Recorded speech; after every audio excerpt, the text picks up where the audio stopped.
Friends, welcome in Subhash English School in digital lecture. Today we are going to study about lesson 8 The Throne of Judgment. Students, आज हम class 5th English का lesson 8 The Throne of Judgment पढ़ेंगे. Okay, इस lesson में जो उज्जैन के विक्रमादित्य राजा थे उसके बारे में बताया गया है. Vikramaditya was the famous king of Ujjain. He is regarded as one of the greatest judges of his time.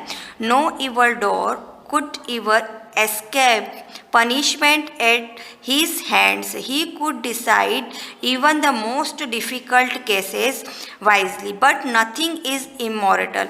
As the time passed, the king passed away and his palace lay in ruins. People almost forgot him. The world knew nothing about his matter till and instantly took place. इसमें क्या है, विक्रमादित्य जो थे उज्जैन के राजा थे और वो बहुत ही अच्छा जजमेंट करते थे. जो भी उनके पास आता था प्रॉब्लम्स लेके उसको अच्छे से सॉल्व करते थे और उनके जो सामने आता था वो अपनी चालबाजी से भाग नहीं पाता था, क्योंकि जो पनिशमेंट देने वाला होता था वो अपने हाथों से उनको पनिशमेंट कर देते थे, उनको भागने नहीं देते थे जो भी डिफ़ॉल्ट में होता था. ही कुड डिसाइड, वो डिसाइड करते थे बहुत ही डिफ़िकल्ट केस को अपनी बुद्धि मान्यता से, अपनी चतुराई से सॉल्व कर देते थे बहुत ही आसानी से. लेकिन कोई भी अमर नहीं रह पाया है और वो भी अमर नहीं रह पाए और चले गए. समय बीतता गया, उस राजा को सब भूल गए. उनका जो पैलेस था वो भी एक खंडर बन गया और दब गया. लोग उनको ऑलमोस्ट जो जितने भी लोग थे उनको भूल गए और उनकी जो काम किए गए थे उनको कोई भी याद नहीं करा और उनकी जगह को भी भूल गए. उनके बारे में कोई भी बात नहीं की जाती थी. One day two shepherd boys were quarreling on some things. Seeing this, a third boy did something strange. He climbed the top of a mound and declared that he was a judge. The quarreling boys put their case before him. The young judge listened to their arguments and surprisingly passed a fair and wise judgment. एक दिन क्या हुआ कि जो दो शेपियर्ड थे, गडरिये थे, वो आपस में झगड़ने लग गए किसी चीज़ के बारे में. तो वहाँ पर जो तीसरा बॉय था, जो वहाँ एक खंडर बना हुआ था, वो उस पर बैठे बैठे सब उसको देख रहा था. तो उसने वो उन दोनों के झगड़े को बहुत ही आसानी से सॉल्व कर दिया और ये सारे आर्ग्यूमेंट्स जो दोनों के सुने और उस केस को सॉल्व कर लिया अपनी बुद्धिमानिता से. When Raja Bhoj of Malwa heard about it, he dug the place. जब राजा भोज ने, मालवा के उस समय राजा भोज जो थे वो वहाँ रहते थे, उसने जो भी इन सबके बारे में सुना तो उस जगह को उसने क्या करा, खुदवाया. Found a beautiful throne of marble under the stones. It rested on the shoulders of 32 stone angels. Raja Bhoj wanted to achieve name and fame like Vikramaditya. उसमें से जब उन्होंने वो खंडर खुदवाया तो उसमें से क्या निकला, एक थ्रोन यानी सिंहासन निकला जिसपे कि पत्थर लगे हुए थे, पत्थर की जो है पुतलियाँ बने हुए थे उसमें, और उसमें 32 यानी 32 पुतलियों बनी हुई थी, जिसको कि देवदूत भी कह सकते हैं, एंजल कहते हैं, वो बनी हुई थी. और राजा बहुत चाहते थे कि जिस तरह से विक्रमादित्य का नाम और प्रसिद्धि मिली थी उसको, उस तरह से उसको भी नाम हो और प्रसिद्धि हो. तो वह so he fasted and prayed from 3 days and on the 4th day try to sit on it. इसलिए उसने प्रेयर करी कि मैं इस पर बैठूँ और उसे नाम प्रसिद्धि करूँ. तो 3 दिन उसने इंतजार किया और चौथे दिन वो उस सीट पर बैठने के लिए गया. But one of the angels said to him, are you worthy of sitting on it? Did you never desire to enquire other kingdoms and rules over them? The king said, I have desired so, and I am not worthy of sitting on the throne. The angel flew away after he advised the king to fast and pray for another 3 days. क्या हुआ, उसने इस तरह से बैठने की सोची, किंतु क्या हुआ कि जब उस बैठने गया उस पर, तो एक एंजल आई, यानी वो जो वहाँ पर 32 पुतलियाँ थी उसमें से एक पुतली आई और उसने कहा कि क्या तुमने कभी भी क्या तुम इस जो सिंहासन है इस पर बैठने के योग्य हो? क्या तुमने ये कभी भी इच्छा नहीं की कि मैं दूसरे राज्य को जीत कर उस पर शासन करूँ और उस राज्य को ले लूँ, हड़प लूँ? तो राजा ने कहा कि हाँ, मैंने ऐसी इच्छा की है, इसलिए मैं इस सिंहासन पर बैठने के योग्य नहीं हूँ। और इस तरह से ये सुनकर एंजल क्या होती है, वहाँ से उड़ जाती है और वापस से वो उसको एडवाइस देती है कि तुम प्रेयर करो, कभी तुम्हारा सक्सेस हो जाओ। तो वापस वो 3 दिन प्रेयर करता है और चौथे दिन फिर उस पर बैठने के लिए जाता है। The king fasted and prayed for another 3 days and then came to sit on the throne. But then one more stone angel asked him, O king, have you never desired to get another man's wealth? The king said, I have always done so. I am not worthy of sitting on this throne. Then fast and pray for another 3 days, said the angel, and flew away. उसके बाद क्या होता है कि वो फिर 3 दिन prayer करता है और 4th दिन अपने उस सिंहासन पे बैठने के लिए जाता है। लेकिन वापस से उसमें से एक एंजल आती है और कहती है कि ओ राजा, क्या तुमने कभी ऐसी इच्छा नहीं की कि तुम दूसरे का धन पाकर अपने पास रख लो? तो राजा कहता है कि हाँ, मैंने ये काम तो कर रखा है, तो इसीलिए मैं इस सिंहासन पे बैठने के योग्य नहीं। वो खुद ही कहता है कि हाँ, मैं इस सिंहासन पे बैठने के योग्य नहीं हूँ। तो फिर वो जो दूसरी होती है वो कहती है फिर तुम प्रेयर करो, और ऐसा कहकर वो एंजल उड़ जाती है। In this way 96 days passed and during these days 31 of the angel came to interview the king. Each of them asked the king a question, and every time the king said he was not worthy of sitting on the Vikramaditya thorn.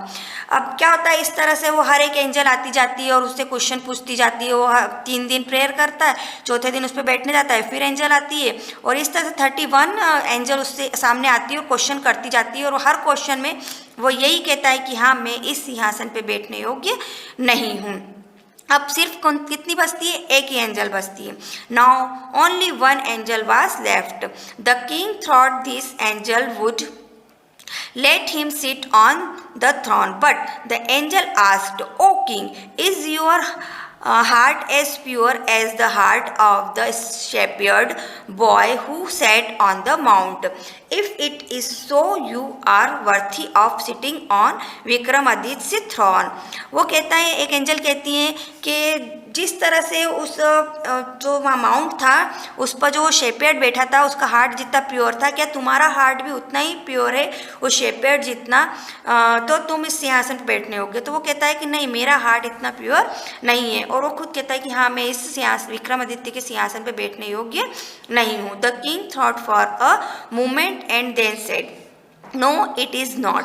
I am not worthy of sitting on the throne of Vikramaditya. The angel heard the king's reply and flew away with the throne of marble on his head. अब इस तरह से जब वो मान लेता है कि हाँ, मैं विक्रमादित्य के सिंहासन पे बैठने योग्य नहीं हूँ, I am not worthing of sitting on the throne of Vikramaditya, तो वो इस तरह से ये सुनकर वो रिप्लाई करती है, कुछ भी रिप्लाई नहीं करती है और कहती है, उस सिंहासन को लेके क्या करती है, वो उड़ जाती है और चली जाती है। स्टूडेंट्स, अब हम लेसन 8 की वर्कशीट करेंगे। सबसे पहले मीनिंग लिखेंगे। फर्स्ट है फेमस, नाउ टू मैनी, प्रसिद्धि। एस्केप, टू गेट अवे, भाग जाना। पनिशमेंट मीन्स सजा का तरीका, away of punishment somebody. Decide means जज, निर्णय करना।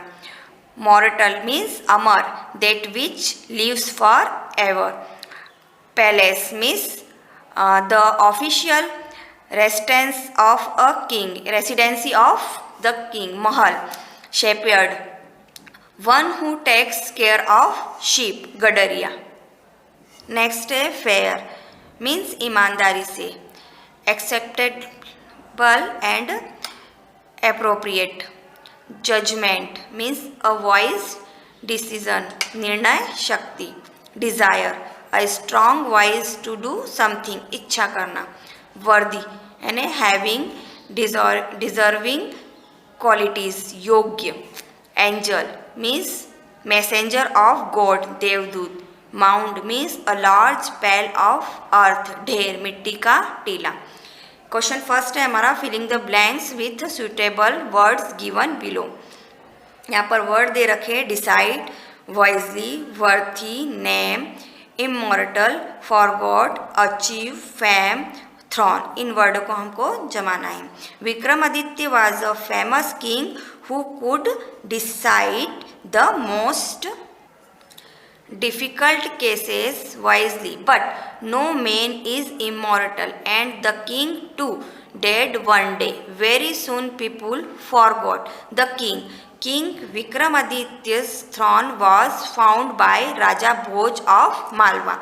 He wanted to achieve the same name and fame as Vikramaditya got, but he was not worthy of sitting on Vikramaditya's throne of judgment. Next question है हमारा, fill in the blanks with appropriate words given below. यहाँ पर भी कुछ word दे रखे हैं, इसको हमको फिलअप्स में जमाना है. वर्ड है till, unworthy, after, acquainted, flew away, shoulders, angels. The story was little now till the recent discovery. It was only after the event that people got acquainted with it. As we all know, there was a throne of marble which rested on the shoulders of 32 stone angels. Every time one angel asked the king a question and flew away. Finally, the king found himself unworthy of sitting on the throne. Next question है, match the columns. Mortal means अमर, फिर unforgettable, फिर desire, फिर अनवर्थी और mount means टीला. अब यहाँ पर ये है ना, इसको हमको मैच करना है. तो सब्जेक्ट टू डेथ, जब यहाँ पर डेथ हो जाती है किसी की तो उसको कहते हैं अमर हो जाना. Unforgettable means that which can't be forgotten, जिसको भुलाया ना जा सके. डिज़ायर अ स्ट्रॉन्ग विश, मतलब इच्छा करना. जब हम बहुत ही अपनी मन से किसी चीज़ को प्रार्थना करते हैं तो वो कहलाता है desire. अनवर्थी, unsuitable for something. Mound a heap of stone and soil, जो मिट्टी के टीले होते हैं और खूब ऊंचे होते हैं उसको कहते हैं माउंड एंड टीला.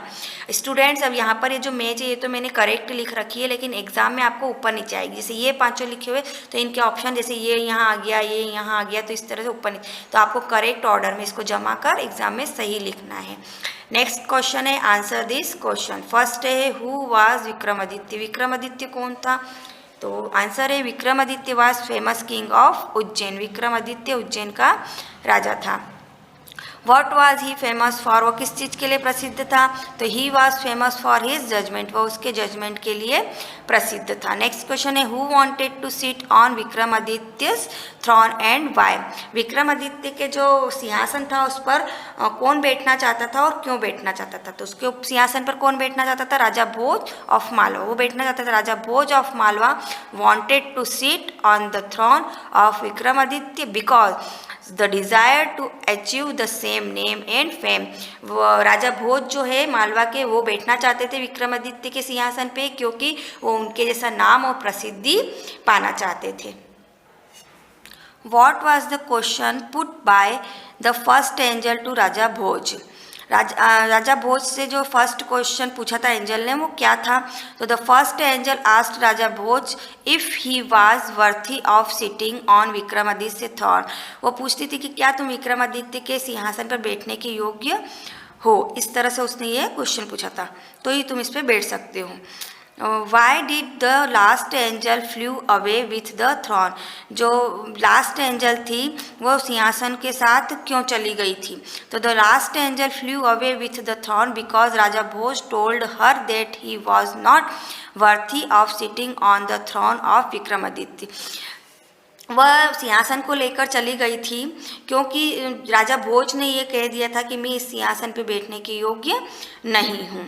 राइट, ट्रू और फॉल्स। अब हम राइट ट्रू फॉल्स देखेंगे। Vikramaditya was the king of Banaras. क्या विक्रमादित्य जो थे वो बनारस के राजा थे? तो नहीं, ये तो उज्जैन के राजा थे। तो क्या आ जाएगी? ये फॉल्स आ जाएगा। The shepherd boy gave a fair and wise judgement. जो शेपियर्ड, जो गडरिये थे, उन्होंने जो जजमेंट लिया था वो बहुत ही बुद्धिमानीता का जजमेंट था, जो लड़कों के लिए लिया था। तो यस, उनके लिए वो सही था। Every angel put a question to the king. जो हर एक एंजल थी, उन्होंने क्वेश्चन पूछा था राजा भोज से। तो यस, तो क्या आ जाएगा? True. The last angel permitted the king to sit on the throne. जो लास्ट एंजल थी, उसने परमिशन दे दी थी राजा को उस सिंहासन पे बैठने के लिए। तो नहीं, ऐसा नहीं हुआ था। तो क्या आएगा? False. Raja Bhoj found the throne lying in a river. Raja Bhoj को जो है सिंहासन कहाँ पड़ा हुआ? रिवर में पड़ा हुआ मिला था क्या? तो वो सिंहासन तो उसको माउंट जो टीला था उसके नीचे मिला था। तो ये गलत है। तो क्या आएगा? फॉल्स। नेक्स्ट क्वेश्चन है make meaningful sentences from the table given below. यहाँ पर ये टेबल दे रखी है, इसको हमको मैच करना है, और मैच उस प्रकार से करना है कि उस सेंटेंस का पूरा मीनिंग निकल आए। जैसे हमारे पास फर्स्ट है wait here, I sat at the station, the new year celebration. उसके बाद हमारे the orchestra performed, the world knew nothing about it. तो इस तरह से ये सेंटेंस है। अब हमको इससे मैच करना है। जैसे the incident had taken place, I return, the train came, late night morning. तो अब ये कैसे बनेगा? ये बनेगा यहाँ पर फर्स्ट बनेगा wait here till I return. मैंने वहाँ इंतज़ार किया जब तक कि मैं वहाँ नहीं आ गया। ओके, मैं वापस आया तब तक वहाँ पर उसने इंतज़ार किया। इस तरह से बनेगा I sat at the station till the train came. जब तक ट्रेन आई तब तक मैं स्टेशन पर ही रुका रहा। The new year celebration continued till morning. जो न्यू ईयर का सेलिब्रेशन था तब सुबह होने तक चला। The orchestra performed till late night. Orchestra का परफॉर्म्ड रात देर तक चला।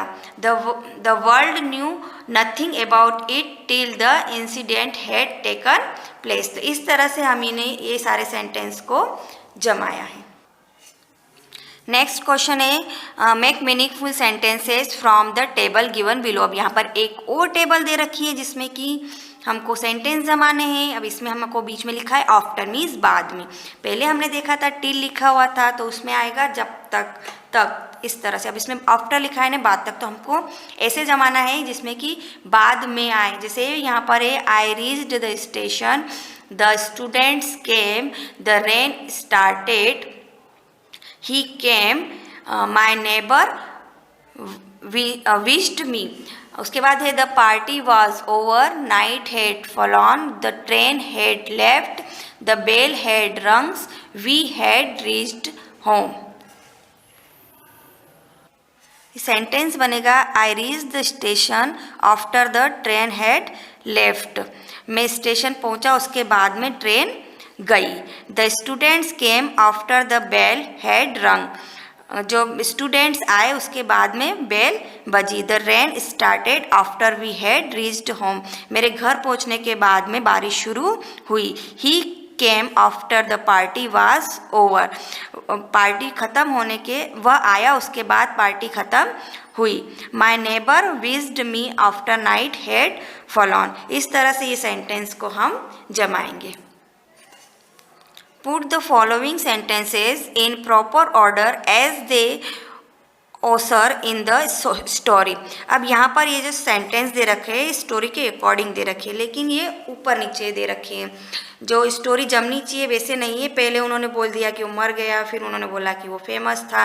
इस तरह से सेंटेंस है। तो हम रीड करते हैं। He was one of the greatest जजेस of his time. There was the famous king of Ujjain. The throne rested on the shoulders 32 stone angels. After his death, his throne was dug by Raja Bhoj of Malwa. Raja Bhoj wanted to sit on the throne. तो ये उल्टे सीधे लिखे हुए हैं, अब हम इसको करेक्ट ऑर्डर में जमाएंगे। तो फर्स्ट में आएगा there was a famous king of Ujjain, फिर आएगा he was one of the greatest जजेस ऑफ हिज टाइम, फिर आएगा after his death his throne was dug by Raja Bhoj of Malwa. Raja Bhoj wanted to sit on the throne, the throne rested on the shoulders of 32 stone angels. तो सबसे पहले हमने कहा कि राजा भोज क्या थे, वो कहाँ के, उज्जैन के फेमस किंग राजा थे। उसके बाद वो अपने समय में बहुत अच्छा जजमेंट करते थे।